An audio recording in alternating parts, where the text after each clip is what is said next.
kaameraan bilbila keessanidha inni orjinaali bilbila waliin dhufu yookiin immoo bilbila irraa qabdan yeroo suuraa fi viidiyoo adda addaadhaaf kaaftan sirriitti bareechee qulqulleessee yoo isiniif hin kaafne viidiyoo irraa kana keessatti kaameraa ajaa'ibaa kaameraa baay'ee tokko bareedaa ta'e kaameraa yeroo suuraa fi viidiyoo of sawwartan sirriitti bareechee qulqullina olaanaadhaan isiniif sawwaruu danda'uun isin barsiisa. Egaa daawwattoon kiyya kaameraa kanaas akka namni baay'een argee itti faatu viidiyoo kan laakshii ergochuun jalqabaan afaa turaan hordofaa. Kaameraa kanaas gadi buufachuudhaaf as Google Chrome keessatti galtanii achi booda bakka sarchii kanatti tokko tokkoof kilikni gootu achi booda bakka sarchii kanarratti michuu joobis jettanii barreessitanii michuu joobis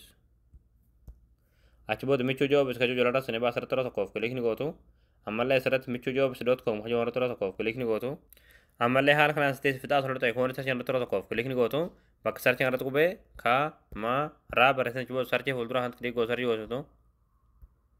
achi booda haala kanaa suuraa kana saniif suuraa kana tokkoof kilikni gootu achi booda kaamerichi gad buufachuudhaaf sirra loltaa gad deemtu loltaan waan deemtu marmaati